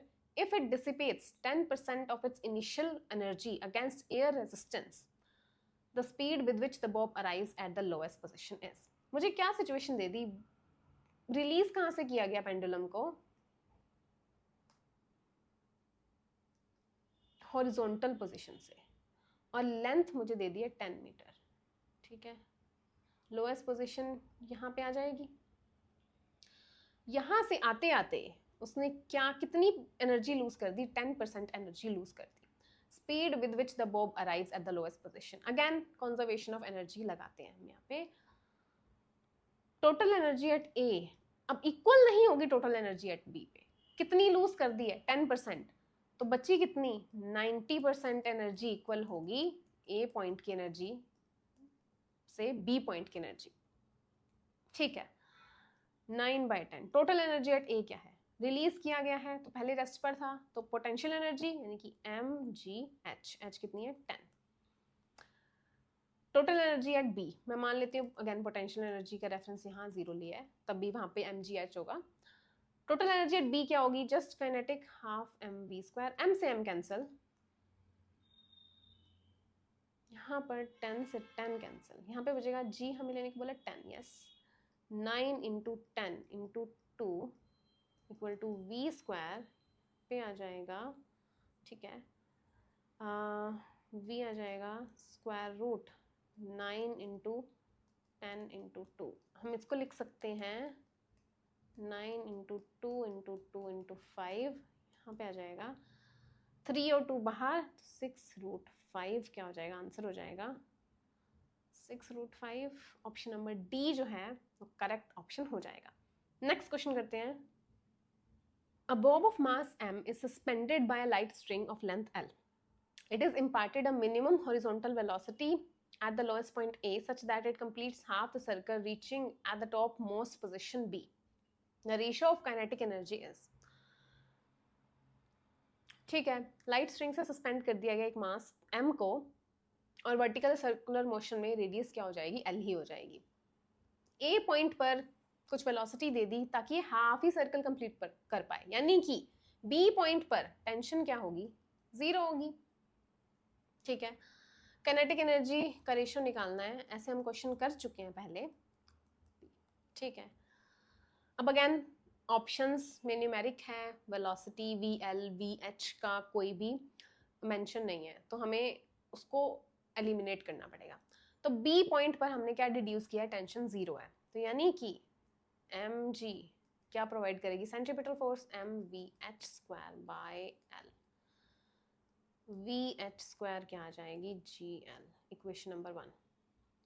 Again conservation of energy लगाएंगे बी और ए में, बिटवीन ए एंड बी। यहाँ पर potential energy का reference 0 है। ए पर टोटल एनर्जी क्या है, just kinetic half M V L square, equal to, क्योंकि पोटेंशियल एनर्जी का रेफरेंस वहाँ पे 0 है। बी पॉइंट पर क्या है, potential energy M G two L plus kinetic half M V H square. M से एम तो कैंसिल कर देते हैं, यहाँ पर बचेगा V L square by 2 equal to 2 G L, और वी एच स्क्वायर हमने निकाल लिया, जी एल इक्वेशन नंबर 1 से पुट करते हैं, प्लस जी एल बाय 2, ये क्या आ जाएगा 5 जी एल बाय 2, यहाँ से वी एल स्क्वायर क्या आ जाएगी 5 जी एल, इक्वेशन नंबर 2। अब मुझे रेशियो निकालना है kinetic energy at A. Kinetic energy at A निकाल लेते हैं, ए बाय बी निकालना है ना, yes, A by B, half M V A पर है V L square over half M V H square. V L square में निकाल चुकी हूँ एम जी एल, और वी एच स्क्वायर है जी एल, तो रेशियो क्या हो जाएगा 5:1। ऑप्शन नंबर डी जो है वो करेक्ट ऑप्शन हो जाएगा। नेक्स्ट क्वेश्चन करते हैं। A particle is placed at point A of a frictionless track ABC, as shown in the figure. It is gently pushed towards right. The speed of the particle when it reaches the point P is. Again, conservation of momentum, conservation of energy लगाते हैं. Total energy at A equal है total energy at B पर. A पर हमने gently push कर दिया, पहले rest पर था, तो सिर्फ क्या होगी उसके पास, पोटेंशियल एनर्जी, हाइट मुझे दे दी है एम जी, एच क्या है 1। टोटल एनर्जी एट बी क्या होगी, kinetic energy half M V square plus potential half M, height क्या है 1/2, ठीक है। एम से एम तो कैंसिल हो जाएगा, यहाँ पर आ जाएगा g minus G by 2 equal to we square by 2, G by 2 equal to we square by 2, और g मुझे लेने को बोला 10, तो वी स्क्वायर क्या आ जाएगी रूट वी क्या आ जाएगी रूट जी, यानी कि √10 क्या हो जाएगा, मेरा आंसर हो जाएगा ऑप्शन नंबर बी जो है वो करेक्ट ऑप्शन हो जाएगा। नेक्स्ट क्वेश्चन करते हैं। An artillery piece of mass m1 fires a shell of mass m2 horizontally instantaneously after the firing. The ratio of kinetic energy of the artillery and that of shell is. कुछ mass reduce हो रहा हो या increase हो रहा हो तो हम क्या यूज करते हैं, conservation of momentum. Initially momentum 0 था, फाइनली क्या हो जाएगा m1 v1 plus m2 v2। Again negative sign show करेगा डायरेक्शन को, तो हम एक बार इग्नोर कर देते हैं। यहाँ से हम v1 बाई v2 का रेशियो निकाल लेते हैं, क्या आ जाएगा m2 बाय m1। मुझे क्या निकालना है, काइनेटिक एनर्जी का ratio of the artillery, kinetic energy by kinetic energy of shell, क्या हो जाएगा half m1 v1 square over half m2 v2 square. Half से हाफ कैंसिल, क्या है m1 बाय m2 बचेगा, v1 बाय v2 मैं निकाल चुकी हूँ, m2 बाय m1 का स्क्वायर, यहाँ से बचेगा m2 बाय m1, तो रेशियो क्या आ जाएगा option number B m2 bye m1। ठीक है, नेक्स्ट क्वेश्चन करते हैं। An object of mass 1000 gram experiences a time dependent force. The power generated by the force at time t is. देखो power कैसे लिखते हैं हम, पावर लिखते हैं हम F डॉट V से। फोर्स तो मुझे दे दिया, मुझे वेलोसिटी नहीं पता है, पर मुझे यहाँ पे मास गिवन है। अगर मुझे मास गिवन है तो क्या मैं एक्सेलरेशन निकाल सकती हूँ, क्योंकि मुझे फोर्स की भी गिवन है। F क्या होता है ma, यहाँ से एक्सेलरेशन क्या आ जाएगी F बाई m, यानी कि 1000 ग्राम यानी 1 किलोग्राम, तो एक्सेलरेशन क्या आ जाएगी 3t square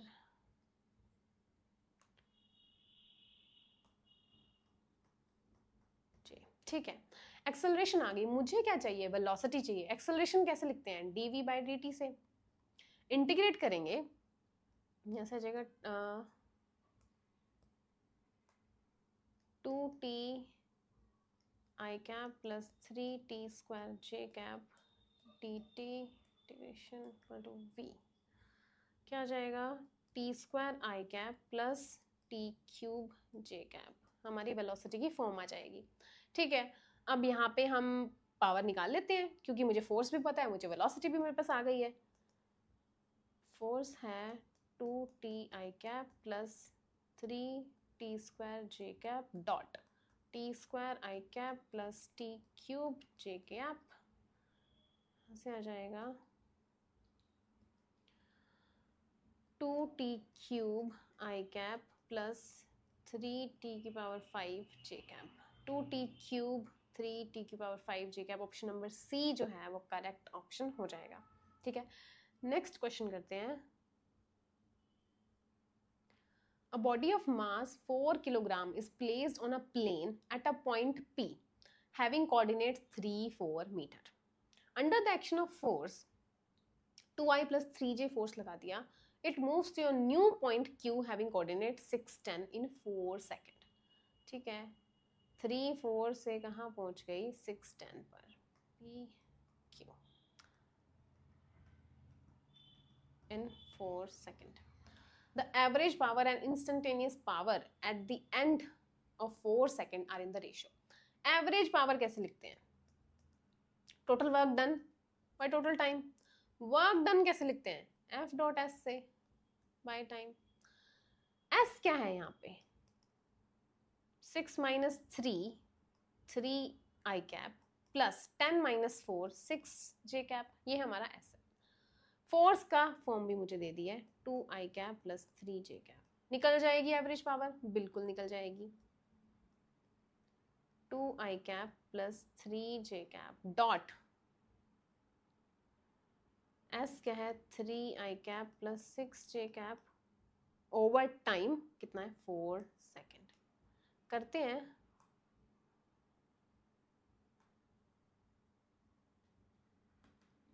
two times 3 6 plus 18 by 4 24 by 4 क्या जाएगी, 6।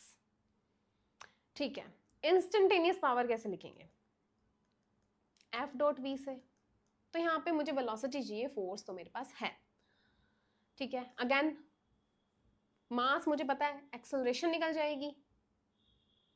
निकालते हैं, मास कितना है 4 kg, तो एक्सेलरेशन क्या आ जाएगी 2i cap plus 3j cap by 4। Velocity निकालेंगे हम, वेलोसिटी आ जाएगी एक्सेलरेशन टाइम्स टाइम, क्योंकि एक्सेलरेशन कांस्टेंट है तो मैं डायरेक्टली टाइम से मल्टीप्लाई करके वेलोसिटी निकाल सकती हूँ। टाइम भी 4 है तो वेलोसिटी आ जाएगी 2i plus 3j।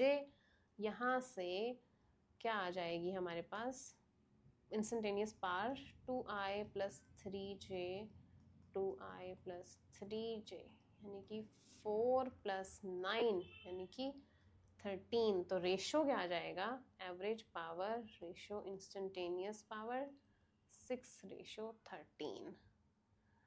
Option number B जो है वो करेक्ट ऑप्शन हो जाएगा। यही पूछा था ना, the average power and instantaneous power in the ratio. ठीक है, 6:13। नेक्स्ट क्वेश्चन करते हैं।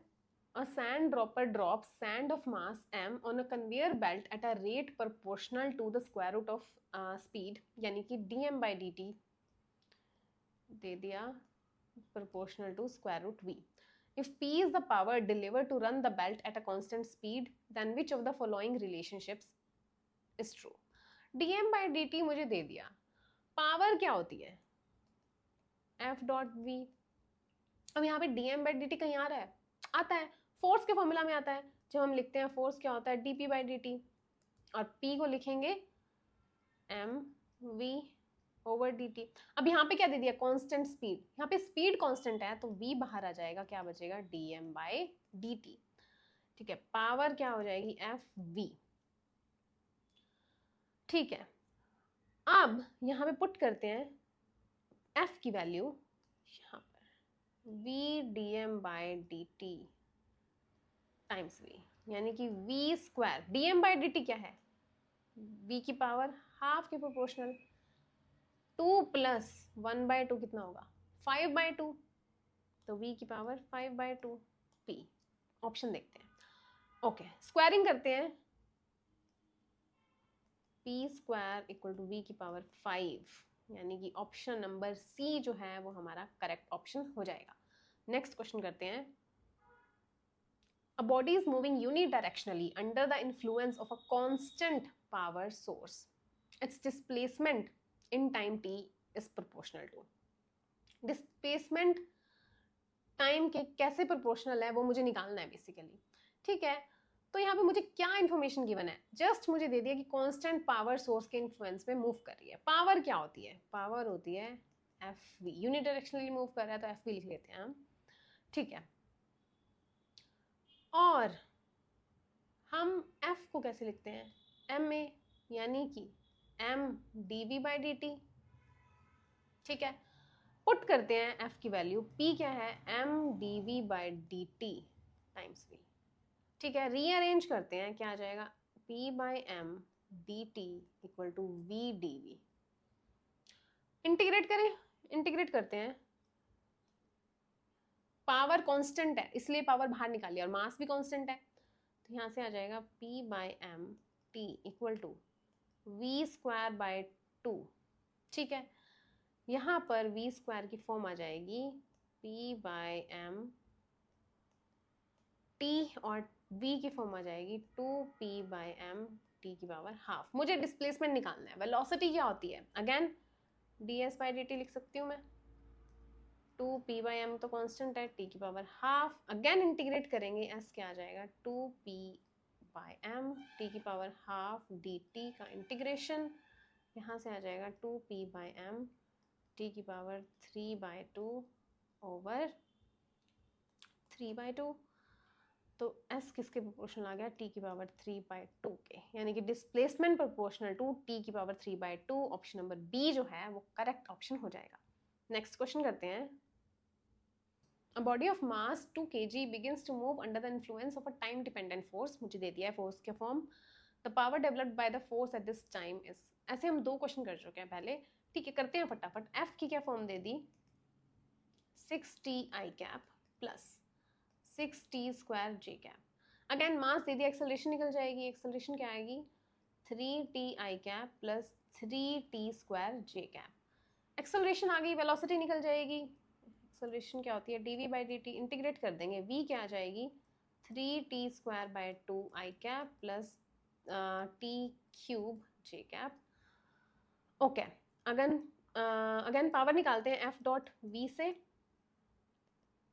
6t i cap plus 6t square j cap dot 3t square by 2 i cap plus t cube j cap. यहाँ से करते हैं 18t cube by 2 plus 6t की power 5। यहाँ से आ जाएगा 9t क्यूब प्लस 6t की power 5 what. Option number D जो है वो करेक्ट ऑप्शन हो जाएगा। ठीक है, नेक्स्ट क्वेश्चन करते हैं। Consider 2 blocks A and B of masses 10 and 5 kg that are placed on a frictionless table। Figure में भी गिवन है। The block A moves with constant speed v equal to 3 meters per second and block B at rest. The spring with spring constant K 3000 is attached with the block B as shown in the figure. After the collision, suppose the blocks A and B along with the spring in constant compression state move together, then the compression in the spring is। Collision का question है। Collision के question कैसे करते हैं, conservation of momentum लगा के, conservation of energy लगा के। अटैच हो रही हैं दोनों मासेस, कंजर्वेशन ऑफ मोमेंटम लगाते हैं। पहले हमारे पास क्या था, दूसरा ब्लॉक जो बी था वो रेस्ट पर था, ए मूव कर रहा था, यानी कि इनिशियल मोमेंटम क्या हो जाएगा m1 v1 इक्वल टू, फिर दोनों कंबाइन मूव करते हैं, v फाइनल मुझे निकालनी है। m1 क्या है 10, v1 मुझे दे दी 3, m1 प्लस n2 15 vf। यहाँ से आ जाएगा vf 10 इंटू 3 बाई 15, कैंसिल होंगे 5 पर यानी कि 2 मीटर्स पर सेकेंड फाइनल वेलोसिटी से मूव करेंगे दोनों ब्लॉक्स या पूरा सिस्टम। अब हमें दे दिया कि कंप्रेशन स्टेट में मूव कर रहे हैं, कंजर्वेशन ऑफ एनर्जी लगाते हैं। जब ब्लॉक ए इंडिपेंडेंट था, ब्लॉक बी इंडिपेंडेंट था, अब बाद में क्या हो जाएगा, स्प्रिंग कंप्रेस हो जाएगा, उस स्टेट में कंजर्वेशन ऑफ एनर्जी लगाते हैं। इनिशियल टोटल एनर्जी इनिशियल किसकी इक्वल होगी, टोटल एनर्जी फाइनल के। इनिशियली एनर्जी कितनी थी, सिर्फ काइनेटिक एनर्जी ब्लॉक ए के पास, half M V square. Final में क्या होगा, दोनों मूव कर रहे हैं इस वेलोसिटी से, और स्प्रिंग के पास क्या होगी, पोटेंशियल एनर्जी। तो हाफ के एक्स स्क्वायर, एक्स क्या है compression, plus half m1 plus m2 V F square. ठीक है, यहाँ से आ जाएगा 45 इक्वल टू, और हम हाफ से हाफ कैंसिल ही कर देते हैं, हाफ हाफ हाफ कैंसिल, यहाँ पे बचेगा 90 इक्वल टू के क्या था 3000 x square plus 15 v F square, v f था, यहाँ से आ जाएगा 90 minus 60 30 equal to 3000 x square क्या आ जाएगा 30/3000 से आ जाएगा एक्स स्क्वायर 1/100, एक्स क्या आ जाएगा 1/10, यानी कि 0.1 मीटर क्या होगी कंप्रेशन। ऑप्शन नंबर सी जो है वो करेक्ट ऑप्शन हो जाएगा। नेक्स्ट क्वेश्चन करते हैं। As shown below, bob A of a pendulum having massless string of length r is released from 60 degree to the vertical. It hits another bob B of half the mass that is at rest on a frictionless table in the center. Assuming elastic collision, magnitude of velocity of bob A after the collision will be. क्या हो रहा है, A को release कर दिया गया जब वो 60 डिग्री एंगल पर था जिसका मास है m, स्ट्राइक करेगा B पार्टिकल को जिसका मास है m/2, इलास्टिक कोलिजन होगा, वेलोसिटी ऑफ ए निकालनी है कोलिजन के बाद। ठीक है, फर्स्ट ऑफ ऑल हम ये निकालते हैं कि किस स्पीड से वो बी को स्ट्राइक करेगा। ठीक है, ये पहले था हाइट एच पर। First of all height h क्या है, लेंथ आर है, ये क्या हो जाएगी आर कोस थीटा, तो एच क्या हो जाएगी r 1 minus cos theta cos 60 यानी कि r/2। एच क्या है r/2। अब जितनी पोटेंशियल एनर्जी है ए के पास वो सारी की सारी कन्वर्ट हो जाएगी काइनेटिक एनर्जी में जब वो बी तक पहुंचेगा। तो mgh equal to a half M A V A square, तो वी ए निकल जाएगा जिस वेलोसिटी से ए पार्टिकल स्ट्राइक करेगा बी को। वी ए से वी एम ए से एम ए कैंसिल हो जाएगा, यहाँ से आएगा 2gh equal to v A square. H क्या है r/2, 2gr/2 स्क्वायर रूट क्या आ जाएगा वी ए, यानी कि वी ए क्या आ जाएगा √gr। वी ए आ गया बिफोर कोलिजन। कोलिजन के बाद क्या होगा, मोमेंटम कंजर्वेशन लगाते हैं।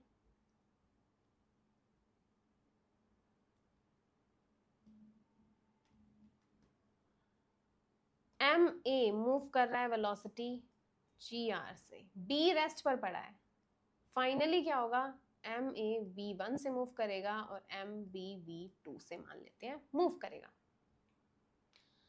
ठीक है, यहाँ पर m की एम ए क्या है m √gr equal to m a m है और एम बी है m/2, यहाँ पर क्या बन जाएगी v1 plus v2/2 equal to √gr, equation number 1 conservation of momentum से जो इक्वेशन आई है। ठीक है, उसके बाद हम क्या करते हैं, एनर्जी कंजर्वेशन लगाते हैं।